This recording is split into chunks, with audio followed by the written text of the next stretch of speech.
Readers Entertainment Radio presents Booklights with your host, author Lisa Kessler.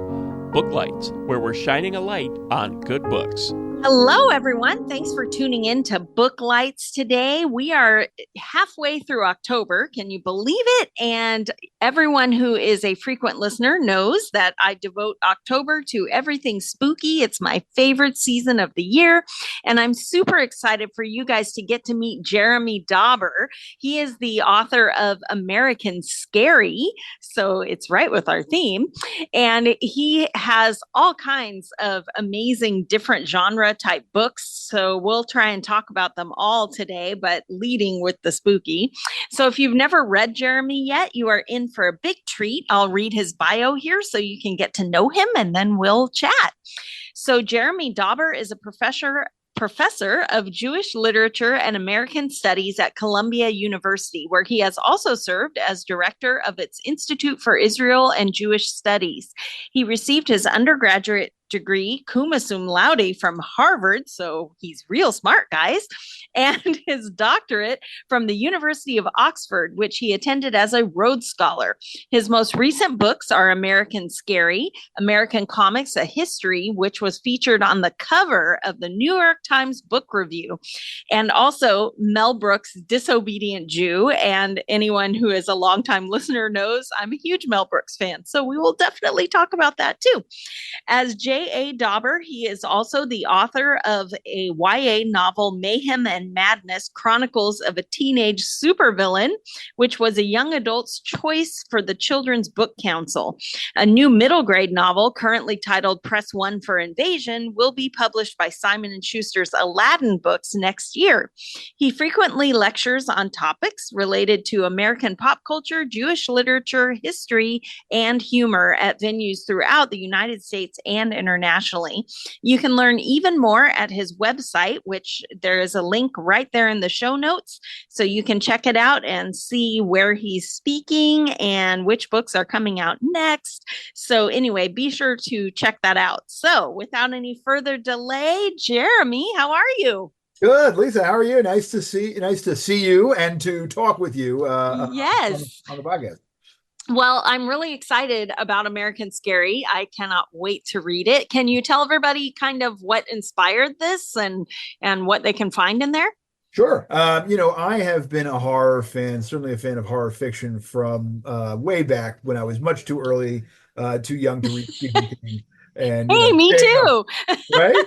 Right? Your parents go, "What are you reading?" Yeah, and why are you up this late? You should be asleep by now. And I'm like, I can't. So, as I got older and, my fears sort of, transformed from vampires to other kinds of things. I started teaching, I said, you know what? It would be interesting to tell a story about how real life fears and fictional fears in America kind of combine and they influence each other and they go back and forth and how we make sense of ourselves and our history through looking at fictions and real life terrors. And so I decided to write something that tried to encompass in a fun way the whole shebang from Salem to Stephen King and beyond.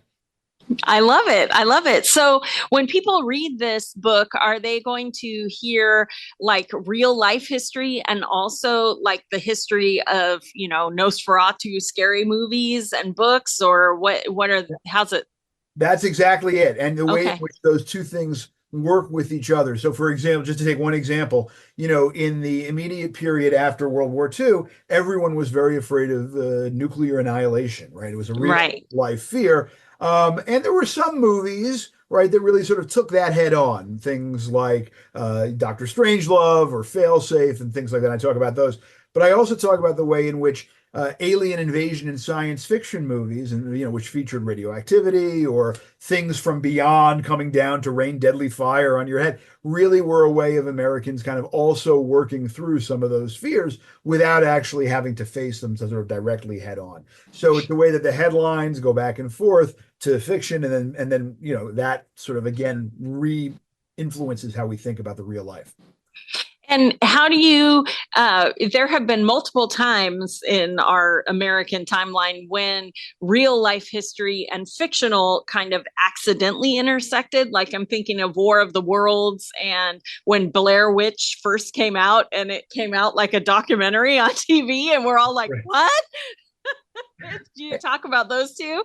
I talk about those two a good bit, and I love both those examples that you're giving. I mean, they're so important and they're so much fun. And part of my job is to sort of tell the fun of this all, and to try and put you back into 1938, and sort of turning on your radio. Maybe you turned it on 5 minutes late and you didn't hear that announcement that this is based on H.G. Wells, and you're running out screaming into the street. Or maybe you didn't get, the memo that this is Blair Witch is actually not a real found footage, and really, put you back into 1999, that far off land of 1999.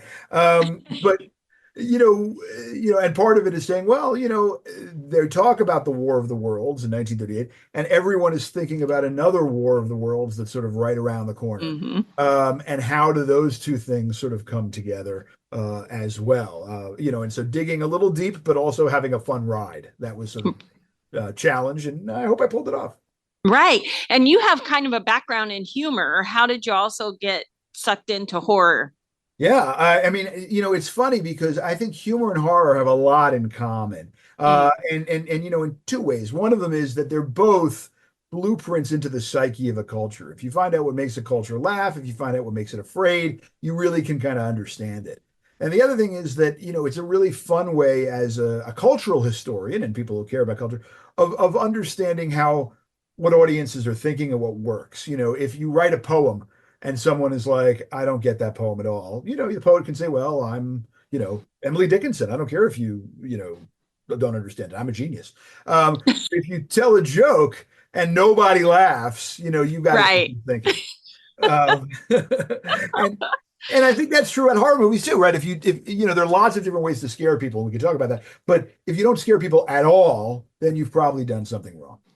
Right. And you can think about like humor wise, when TV started to come in and we started realizing, Brits have a different sense of humor than Americans, and some people just don't get Monty Python.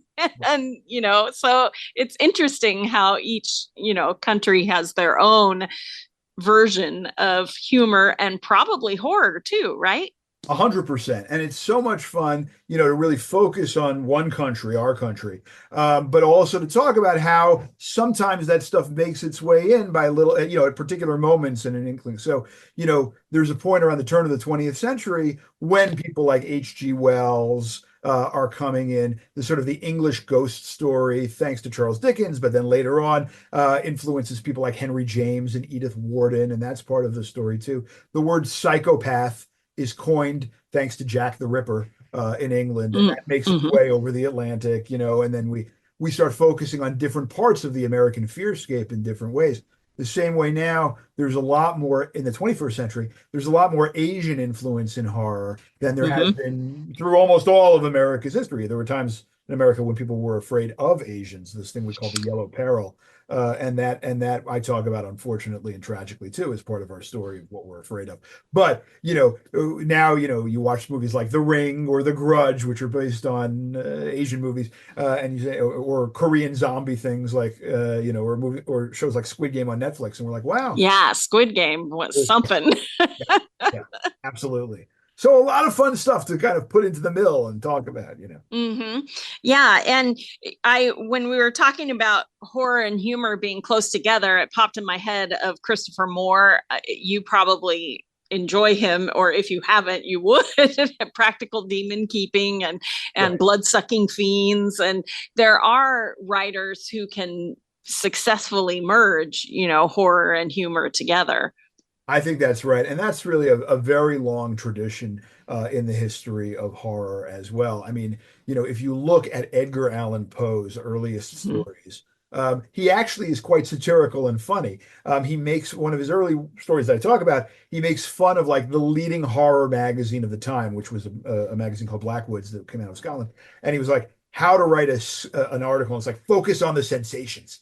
And this one woman who is sort of writing down how to like write this article then gets decapitated by the gigantic hands of a clock. The hands of a clock cut her head. And she is focusing on the sensations the whole time she does it, and you're like, oh, Edgar, you got a good sense of humor there, good for you, Yeah, I love it.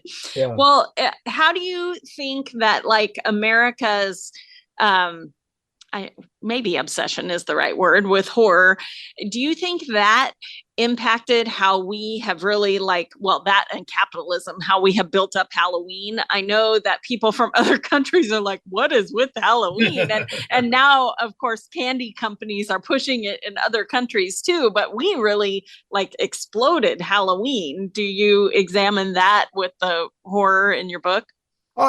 Yeah. I mean, I think that, really one of the interesting things about the story of horror, is that it moved from kind of a general part of the literary and cultural experience into something that was kind of marketed off, right? So, when you said to Edith Wharton or Henry James or Nathaniel Hawthorne, are you a horror writer? They wouldn't really know what that meant, right? They'd be like, oh, I like all sorts of stuff. But, right. And if you said, well, I watch movies or, that's very early, but starting around the 1930s, you really have these marketing categories saying, this is a horror movie. In Pulp Fiction, these are horror pulps. If you like these, you'll like more of these. And that is the world in which we live in today, where also there's a horror day or horror month. That's October leading up to Halloween. And that's where you get the special candy. And that's, where we publish books with themes. Yes. Yes. And we wear scary costumes and 100%. 100%. And I think on the one hand, as a horror fan like you, I'm like, okay, well, we could do it all year round. That's great too. But it's also right? kind of think about a time when we're really focusing on it too. I get both sides of that. Right. Well, and that kind of leads me to where monsters fit into horror, because I was lucky enough to meet Anne Rice, and she often talked about that when she wrote Interview with the Vampire, she was writing a literary view of how it would be to live forever. I mean, really, the horror isn't the drinking blood. The horror is, how do you stay relevant? How do you live forever, kind of thing. But she was surprised when it came out that it got shelved in horror because it had a vampire. So she's like, am I a horror writer?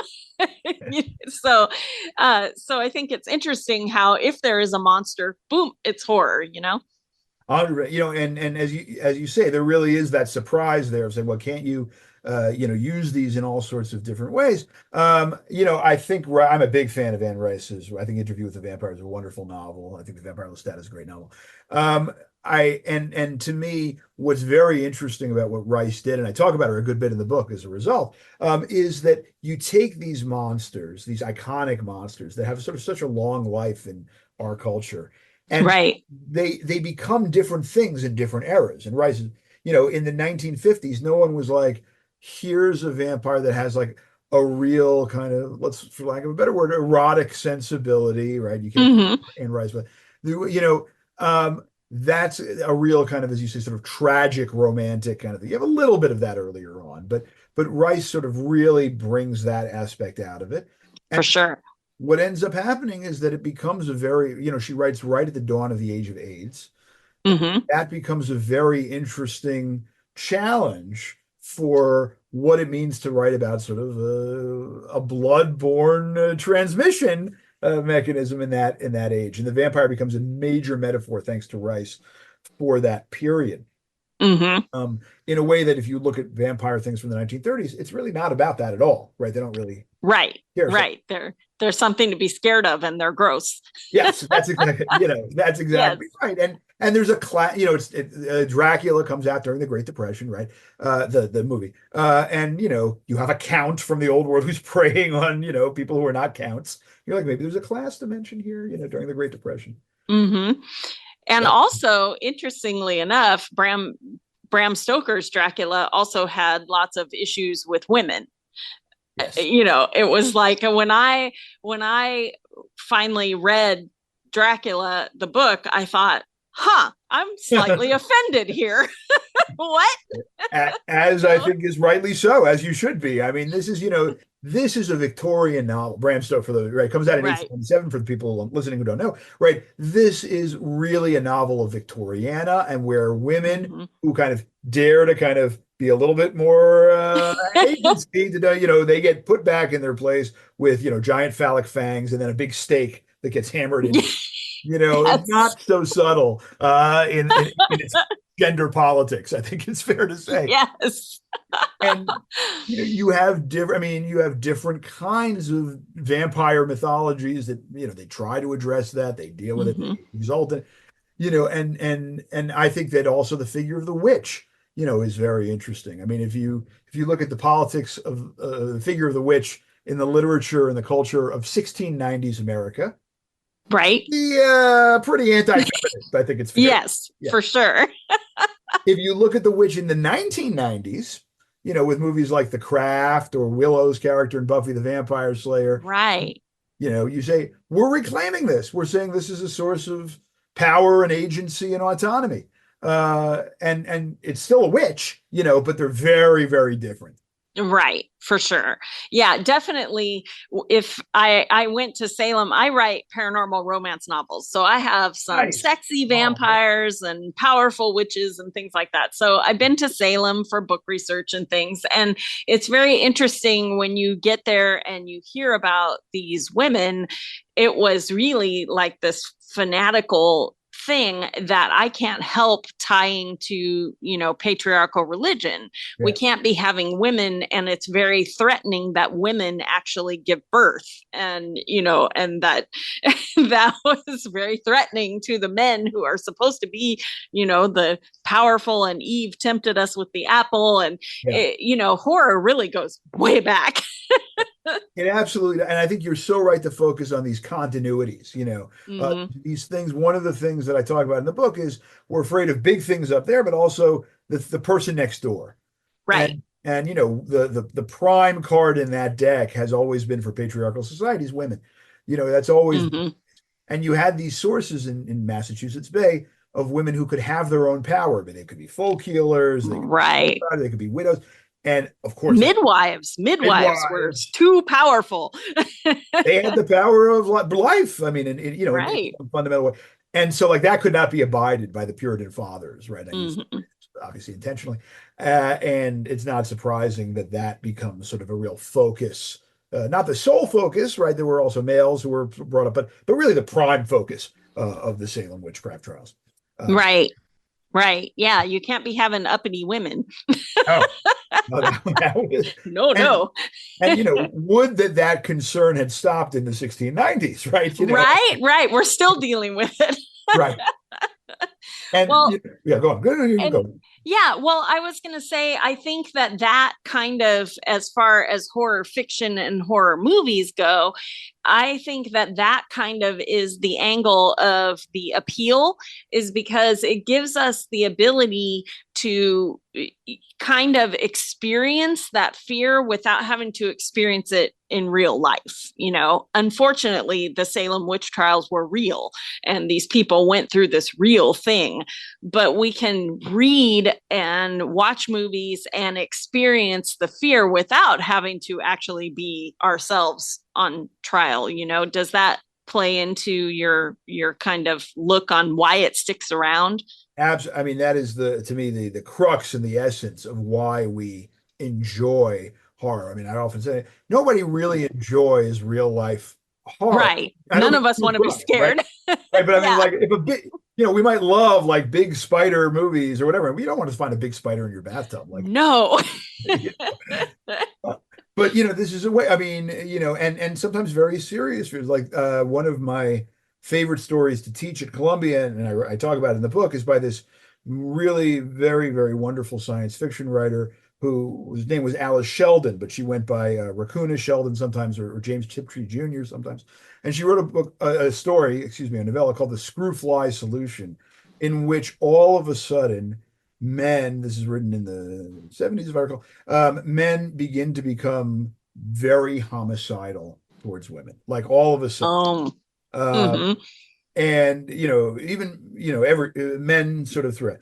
And it's a science fiction story, and the reason why they do that in the story is kind of hugger mugger, but it gets to this real fear of the male as being, hostile, even homicidal, right? And so you could read that story and you could say, oh, at the end, I'm going to spoil it slightly for people. The end, I think it's past the spoiler deadline. Okay, thank you. Okay, thank you for the permission. At the end, it's aliens, right? Aliens kind of spray this thing to kind of cleanse the planet for their habitation, But and you're like, oh, okay, that didn't happen in real life. It was just alien. But of course, that's not what you're feeling when you're reading the story. You're able exactly. Yeah. Exactly. And I think that's that feeling it also gives us the ability to analyze things that are happening in the real world in a different light. I always, when I'm teaching like short story writing class, we always look at the lottery from Shirley Jackson, and it sticks around because no matter what time period we're in, you always need to look at something and go, just because we've always done it, does that make it right? Yeah. And that story in particular is so horrifying when they hand that little boy a rock. You're like, and yeah, I'm spoiling, but anyway, he did very well about not spoiling it. But it's like there's very few, I think, fictional ways to bring something to the forefront where people can be in someone else's skin and go, wait a second, this feels wrong, right? Yeah. And I think you're getting to something that I always think about with sort of a lot of the horror work that we do, which is this combination of attraction and repulsion, right? Where you're like, I'm looking at it, and you're like, wait a minute, but you're like, I'm still looking at it, and I want to find out what's going to happen in the lottery. Right. Like, this is not going to be good. I can tell. Well, for me, that's one of the best parts of the lottery is she nailed it with the title, because we all assume that a lottery is good. Everyone wants to win a lottery, and the whole story is so foreboding, and you're like, why is no one excited? Why are people nervous? So the title really is the hook. It lures you in because none of the reactions are what you would expect from a lottery. So anyway, it was very clever. I think that's a great analysis of it. And I think, if what's also wonderful about that and so much of art is that, as you were saying before, it kind of transcends. Like if someone was like, really, the lottery is about, I'm making this up, agricultural practices in this particular region, in this particular, right? You'll be like, I don't want to, that's not, you've missed the point of the story, right? That's right. Even if you were right, you're wrong, right? I mean, that's and that's the thing which is fun is both saying in writing this book, okay, here's how these works come out of a very particular time and place, but here's how they transcend that time and place as well and speak to these broader questions. That was the balance to strike. Right. Well, I want to turn a little bit toward like you as a writer, because when I was going through all of your website, you have written all kinds of nonfiction things, and they're all so varied, like Mel Brooks biography, and also comics, and you have a YA book. Are there other genres that you are dying to write? Do you have a hard sci-fi in you? I mean, what inspires you to do these things? Well, I mean, I sometimes say to my wife that I'm really glad that I'm living much of the life that I dreamed of when I was 12 years old. Right? It's, yes. Yeah. There's that great line, which but maybe some of the listeners don't, that the golden age of science fiction is 12, right? Whatever it is that yes. And so to be able to get up at, at Columbia and say, like, look, I want to talk to you about Stephen King, or Mel Brooks, right? Here's something that's really interesting that teaches you how to think about the world and also how to understand what's come before and how to, and maybe how to make art and make thought and make whatever it is going forward. It's a real privilege. So I'm very happy about that. I will say that it's possible that my next book will be about the 1980s, which again, back for fun. Okay. Yeah. There's a lot going on that decade, it turned out. So I think it's a fun thing to think about. But right now, scary. Yeah, all scary all the time. When, when you are writing, you have a middle grade book that's coming out soon. How do you, as a writer, switch gears for all those different things? For me, they're very different kind of, well, I was going to say they're very different, but which is true, but in terms of the way that I write them. But in terms of the way I think about them, I'm not sure that they're that different. I once had a professor of ancient Jewish history who said the way that he came up, and I've never forgotten this, the way he comes up with his historical questions is he takes a walk in his head down ancient Alexandria or ancient Jerusalem. He says, okay, so I'm walking past a house. What does the door look like? Like, is there decoration? Are there decorations on the door? And if so, what? And in some ways, I don't think I'm the only one. When you write fiction, I mean, maybe you feel this way too. You write fiction too. It's like watching a movie and trying to get yes, right. It is. Mm-hmm. Okay, I'm glad to hear that. Right? Movie in your head, and you're trying to get all the important parts down, and yeah.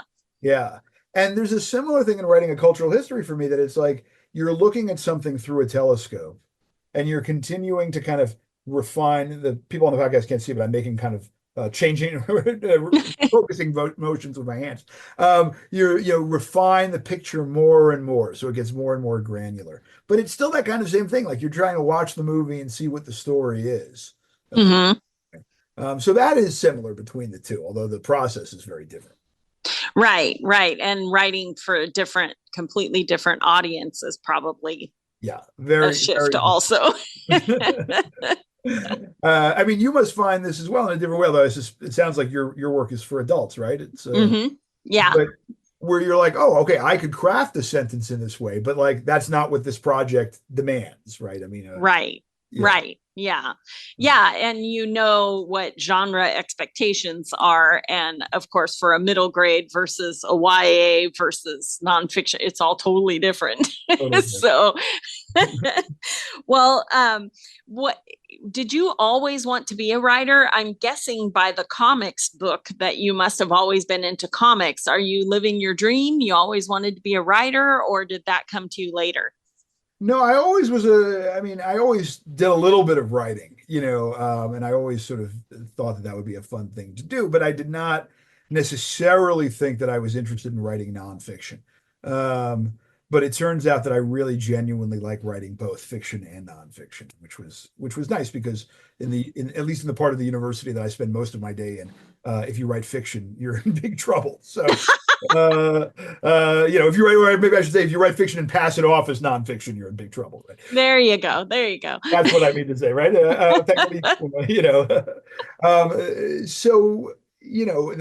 But I really do like it. But it turned out that what I liked writing nonfiction about were things that like lots of other people were interested in too. And many of my colleagues write really important books about things that have necessarily a smaller audience, and that's great. Mm-hmm. That's really important. That's how knowledge, advances. But my feeling was, if I'm happen to be writing things that people are interested in, I'll try and write them in as broad a way as possible while still, maintaining, rigor, the integrity, Yes.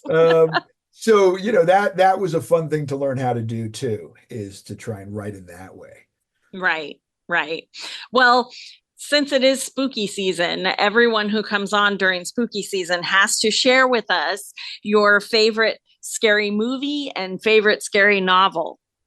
Oh, wow. Okay. So my favorite scary novel, this is going to be, I apologize for being stunningly conventional in this, but I just reread all 1,135 pages of it, and my opinion still stands. It is Stephen King's It. I'm there it is. Okay. All right.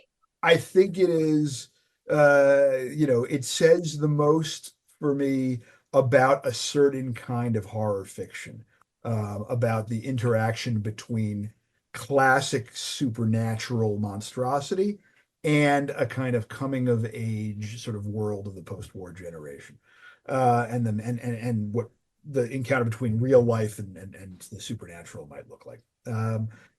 It's I would say if you've seen the movies, that's great. There's some great movie versions, but like go back and read the novel. Well, Yeah. I would counter with I fall with The Stand and The Shining kind of thing, but what puts it above The Stand for you? So I love this. I mean, this is like asking, I know. right. So I love The Stand. I think The Stand is great. I particularly love, I just saw there's going to be this anthology of tales from the world of The Stand coming in, Oh, that's cool. with like a murderer's row, you should excuse the expression, of just wonderful contemporary talent. Um, I think that for me, The Stand, you know, the end of the world part is phenomenal, and then Right. it takes a little longer than I need to get. But this is like, looking at the Your Sistine personal Chapel and being preference. like, yeah, are there, The Shining, I think, is a great novel. I think I love The Shining. The So Shining is great. scary. And what's interesting to me is, and I don't know whether you felt this way, it hit me very differently reading it as an adult who has a wife, who has a kid, who has a family, Right. than when I read it first as a teenager, where I was like, Mhm. oh, it's a spooky hotel. And now I'm like, no, he's the monster, Yes. It's much scarier after you have a kid and you have read The Shining. But that's an interesting one where I think the movie The Shining, I thought the ending of it missed the mark completely, because in the book there was a tiny redemption of the dad, which made it all worth it to me. At the very end, he sacrifices everything. He comes back to himself, but in the movie he just freezes to death. If he hadn't frozen to death, they'd Right. be done. They'd be done. So I thought, wow, you guys read that book and you missed the whole thing. I think for Kubrick, in many ways, it wasn't really about a narrative. Right. It wasn't about a journey. I mean, which I think was about image, and, like we said before with Poe, about sensation. Right. Mm-hmm. And to me, that actually, I agree with you. I mean, to me, that makes it less scary. Mm-hmm. Yeah. But for the performances that he got out of Nicholson and Shelley Duvall, who is like a special effect in this movie. Yes. Okay, I can understand why you're leaning on the sensation when you get these sensational performances, and all. Yes. But man, that book has those scary moments of he's been working on his book all day and he shows it, she's reading. It's just all work and no play make Jack a dull boy. Okay, terrified. And like you're saying, they're earned through these hundreds of pages of psychological analysis of Jack that allow us to see him as someone who's a redemptive too. Yes. And it's hard. It's not impossible. I'm not saying, but it's much harder to put that in the movie. I mean, in a movie, right? Yeah. So I kind of agree with King that it's not the most successful adaptation, but on different grounds, because I almost don't think it's an adaptation at all. It's sort of its own. Right. They just took the scary parts of the book and they put them all in the movie. Exactly. Yeah. Also have to ask you, were you a big Halloween fan when you were a kid? What's your favorite Halloween costume? Oh, good question. The truth is that I grew up in a traditional Jewish household, so we did not go trick-or-treating. Oh, no trick-or-treating for you. Trick-or-treating. We gave out treats to people who came. Oh, fun. Yeah, so that was so we didn't really go out trick-or-treating ourselves. So it's still fun to kind of do that and give these out. I will say that I always liked surreal costumes. I don't know, maybe the comedy side. So when I was in college, I went once as myself, only slightly taller. How did you do that? Did you learn to walk on stilts? I just sort of stood on tiptoes whenever anyone asked the question. So it was a cheap costume, but yeah, for sure. But I did enjoy that. So those are, I can't remember, but when people who come as like puns and things like that, I always enjoy those kind of costumes to watch. Right. One of my favorite ones, when my kids were in high school, they dressed up, and lots of kids at school did. And my favorite one that one of their friends did was they had just covered themselves in double-faced tape and put all kinds of candy wrappers and stuff on them. And they were the floor of a movie theater. Oh, that's brilliant. I was like, oh, that is genius. Genius idea. Those are the ones I love, where you're just you're really like, Oh, now I get it. That's amazing. Yes. Yeah. They didn't go to Party City and buy a costume. Right. That's right. Exactly. So I love that. Well, it has been so much fun chatting with you. And can you tell everybody, are you doing, is your publisher doing any promotion for the book? Should they go see you somewhere, or are you on social media? How should they connect? Yeah. So you can, I would love that. You can go to my website, which is Jeremy Dauber, DAUBER.com. And you'll see sort of where I'm appearing, mostly in New York, although on Halloween evening, if you're in the DC area, I will be at Politics and Prose. Fun. Yeah, so that's going to be fun. Mostly in the DC area, but there's a list on the website. You can buy the book there via the website or wherever books are sold. So, or check it out at your library. Ask your library to get a copy. So, I'd love to hear what you think about it. You can contact me through the website too. Let me know what you think of it. Perfect. Well, thank you so much for being with us today, and good luck, everybody who is listening out there. All you Halloween lovers, go grab American Scary. It sounds fantastic, and I can't wait to read it. So thanks for being here, Jeremy. Such a pleasure. What a great conversation. Thank you so much. Okay, thank you. Thanks for joining us on Booklights. Be sure to connect with us at www.readersentertainment.com for articles, blogs, videos, and podcasts that matter to readers.